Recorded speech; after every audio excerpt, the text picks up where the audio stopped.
The Steam Deck, a system that is often credited for revolutionizing handheld gaming by bridging the gap between portable consoles and full-fledged PC gaming. Unlike traditional handhelds, which often rely on proprietary ecosystems and limited game libraries, the Steam Deck is a system that promises the power and flexibility of a gaming PC, but in a portable form factor. With the capability to run a vast array of PC games from the Steam library and other platforms, many gamers proclaim that it provides players with an unprecedented level of choice and performance on the go. But while these features are widely praised, the question remains, does the Steam Deck live up to the hype, especially when compared to the extremely popular Nintendo Switch, a system which has reportedly sold over 143 million units? In terms of sales, estimates suggest that the Steam Deck has sold 3 to 4 million units, which, while a significant achievement for Valve, suggests that only a fraction of gamers have ever tried it compared to Nintendo's record-breaking system. When we consider that the majority of Switch users have never touched this thing in their life, do make some good content and for a change of pace for most of the last 6 months, I have decided to swap my Switch for a Steam Deck, and today I am going to run through with you everything that I have learned. I am Lady Decade, and these are the pros and cons of gaming on a Steam Deck. The world of gaming today is pretty excellent, isn't it? We have thousands upon thousands of games, all accessible on platforms like Steam, with one of the only drawbacks being that many of these are on the rather pricey side. Fortunately, I have found a way to circumvent this issue thanks to the awesome service offered by Instant Gaming. Using their discount codes via my affiliate link in the pinned comment, you can get up to 90% off thousands of games, which can be enjoyed on the Steam Deck and all sorts of hardware. You can get 20% off the price of the PC version of Final Fantasy XVI pre-order, for example, or get a crazy 58% off of Final Fantasy VII Remake Integrate, including the Yuffie DLC. I recently enjoyed this game on the Steam Deck this way, so happy shopping. It's also worth noting that each purchase supports the production of videos like this, or if you want to support my work in a more personal way, you can access my behind-the-scenes photos of this beach shoot on Patreon right now. I look forward to speaking to you over there. When it comes to the field of handheld gaming, we have certainly come a very long way very quickly. As late as the early 2000s, the majority of us were still playing with 8-bit monochrome Game Boys, despite upgrading to the much more powerful Sony PlayStation 2 and its contemporaries in the living room. The gap in graphics and performance between the two gaming mediums was literally huge, but the Game Boy continued to stand tall in part due to its convenience. Despite more powerful handhelds being released over a decade earlier, the Game Boy was the platform most people went with.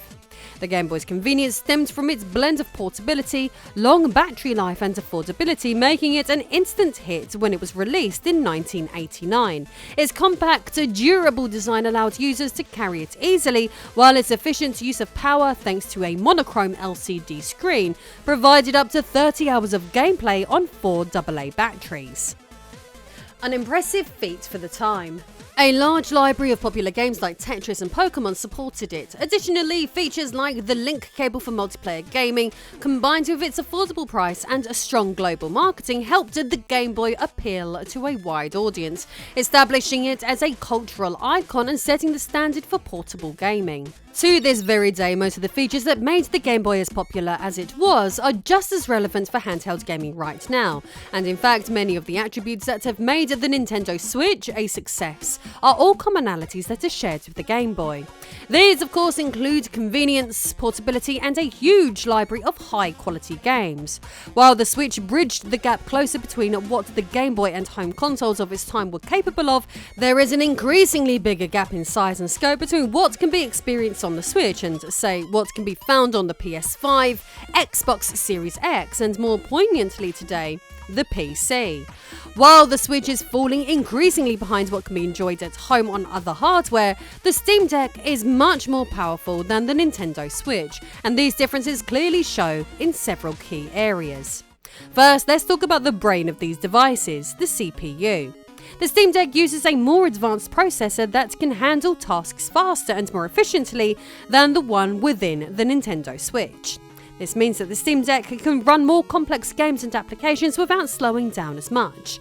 This, in theory, makes it capable of running thousands and thousands of Steam games incredibly well. Steam games, I might add that in many cases the Switch couldn't even dream of running.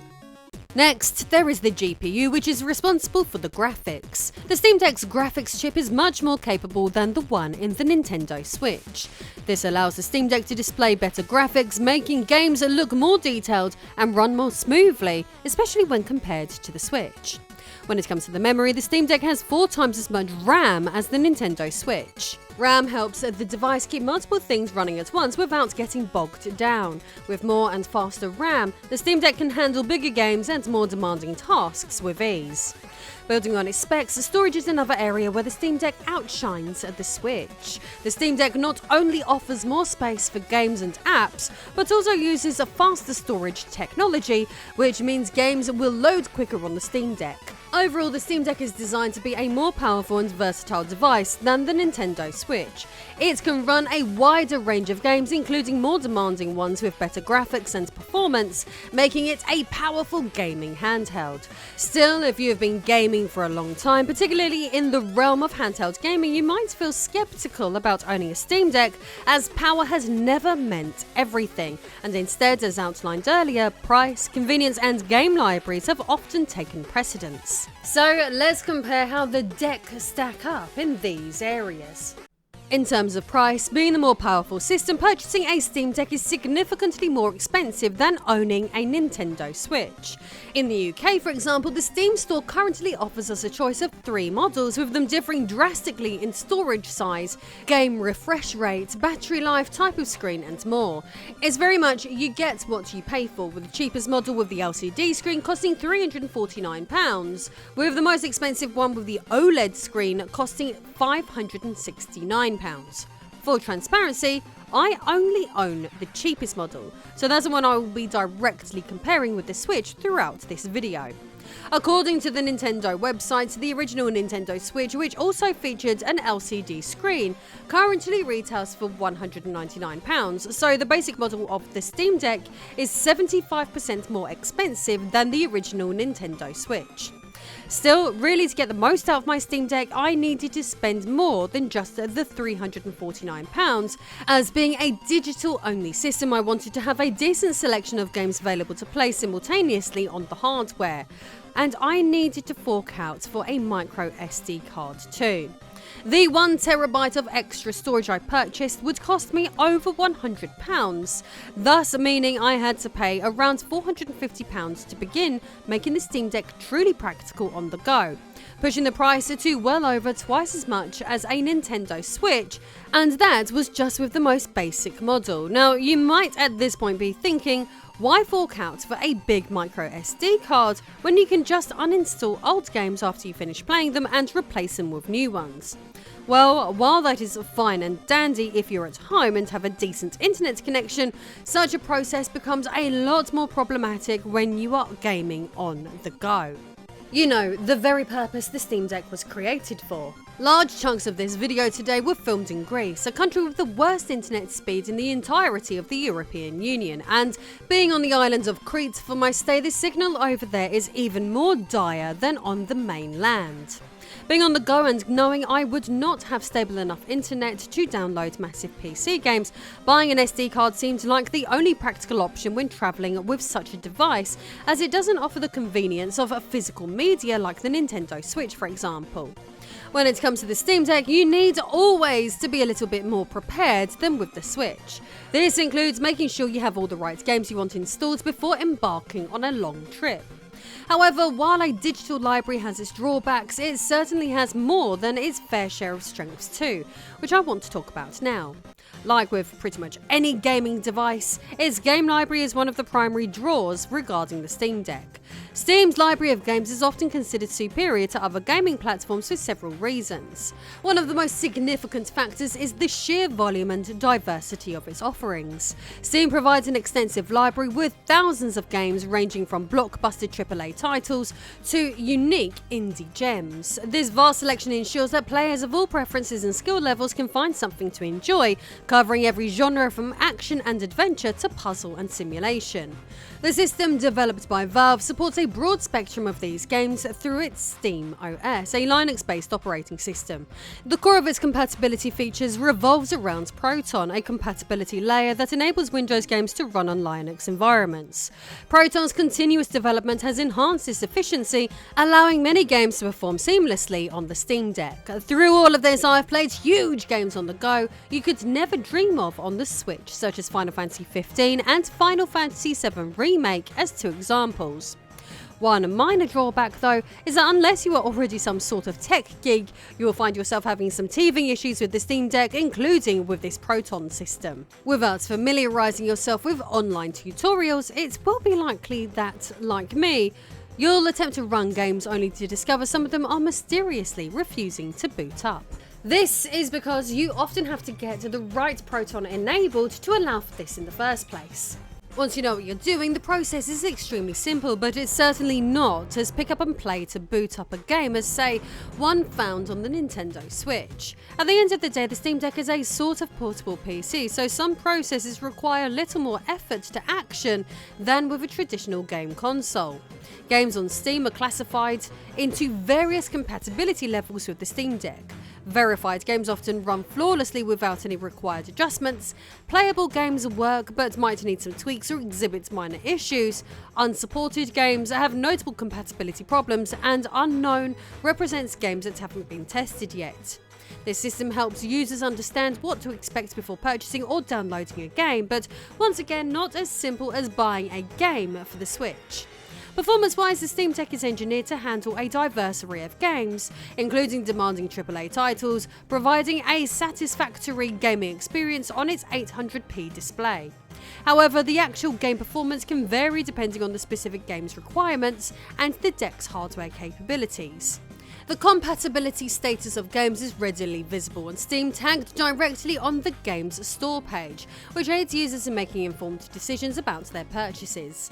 Valve, along with the gaming community, regularly updates Proton and the compatibility ratings of games. Moreover, the game's developers are encouraged to optimize their games for the Steam Deck, which can improve a game's status from playable to verified. In essence, the Steam Deck offers a versatile and robust gaming experience, particularly appealing to users who are already part of the Steam ecosystem and are looking for portable gaming solutions. But to be honest, even if you're new to Steam, a few simple Google searches as you go along will most likely circumvent any issues you run into anyway. On the subject of games, apart from there being many more games to enjoy on this hardware than on the Switch, and the games being bigger and more impressive too, although the initial layout cost for the Steam Deck can be quite expensive, ultimately you will end up saving tons and tons of money due to PC gaming being significantly cheaper and more consumer friendly than Nintendo's pricey offerings. Steam's frequent sales and discounts make many games more affordable, and the platform is famous for its seasonal sales, such as the summer and winter sales, where players can purchase games at significantly reduced prices. In addition to these major events, Steam offers daily and weekly deals, providing consistent opportunities for games to expand their libraries without breaking the bank. Not just that, but the best way I have found that I can get the most bang for my buck is through finding crazy huge discounts through instant gaming.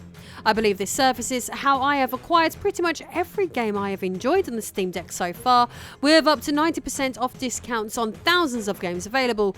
It's rare for me to not be able to find big savings than find one. This summer, for example, beyond rebuying and replaying Final Fantasy VII Remake integrates for the hardware, an awesome experience I had enjoyed on the PlayStation that I wanted to try again on the go, playing all the way through Yakuza Like a Dragon completely blew my mind. Like a Dragon is a giant gangster-themed turn-based JRPG with an action-packed storyline every bit as compelling as any Martin Scorsese movie. Sinking over 50 hours into this game, it literally has everything. Retro gaming references, a tale as epic as a Final Fantasy game, layered characters, zany banzai-style Japanese humour, mini-games that feel as good as the main game itself, and so much more. It took me a while to ever truly give this game a chance due to its stylistically looking so different to other Japanese role-playing games, but it's now one of the very best I've ever played, and I could never have played this on a Nintendo Switch. Through Instant Gaming, I spent about $5 on a game that gave me well over 50 hours of playtime.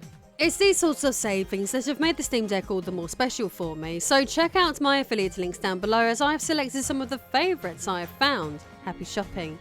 So, with access to a massive library, with games being on the whole bigger and cheaper to purchase than on the Switch, this is of course by far my favourite thing about the Steam Deck. Steam is a great platform and all the sweeter that it can now be enjoyed on a handheld. The platform is designed with user-friendly features that enhance the gaming experience, far past the point that the same titles can be enjoyed on Nintendo hardware. Steam Workshop, for example, allows users to create, share and download mods, which can significantly extend the life and enjoyment of many games. Steam Cloud provides the convenience of saving games progress and settings on the platform's servers, enabling players to access their games from any computer. Additionally, Steam's family sharing feature lets users share their game libraries with others, making it easy for multiple users to enjoy the same collection of games.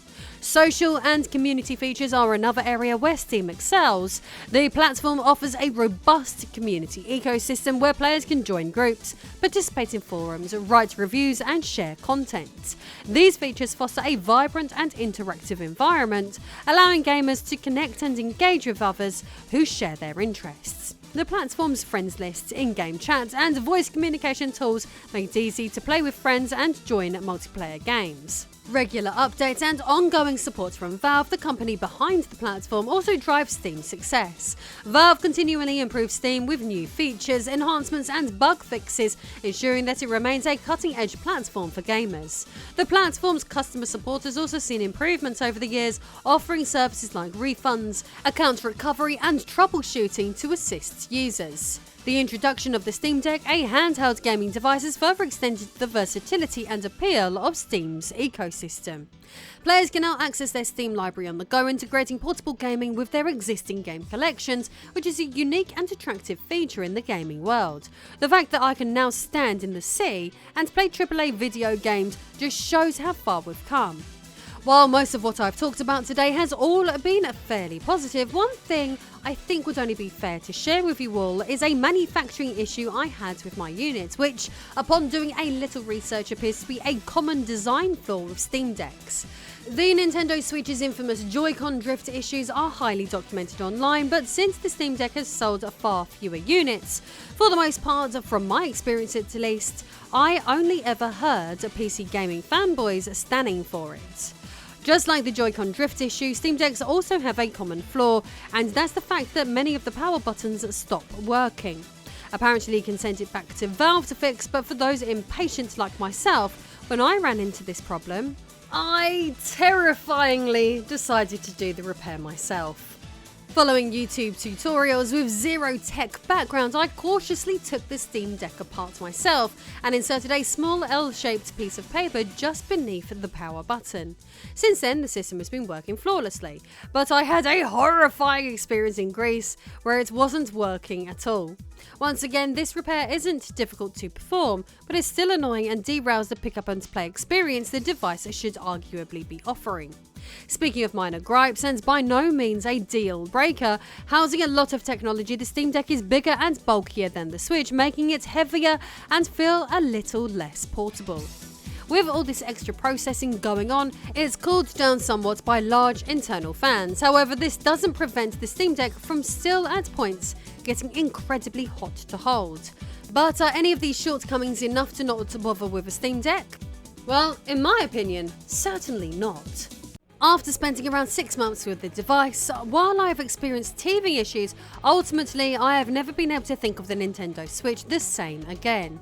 These days and going forward, when it comes to gaming on the go, I shall be using my Nintendo Switch exclusively to play Nintendo exclusives, the very reason many gamers purchase that piece of hardware in the first place. But for anything else, including games released on both platforms, I shall be opting for the Steam Deck every time. Once you own one, it's more powerful and has access to way more games, and building a game library is much cheaper too, in part thanks to awesome services like Instant Gaming. Don't forget, you can massively expand your game library too and save huge amounts of money by using my affiliate links down below. Or if you want to support my work in a more personal way, you can access my behind the scenes photos of this beach shoot over on Patreon now. I'll see you all again in the next video.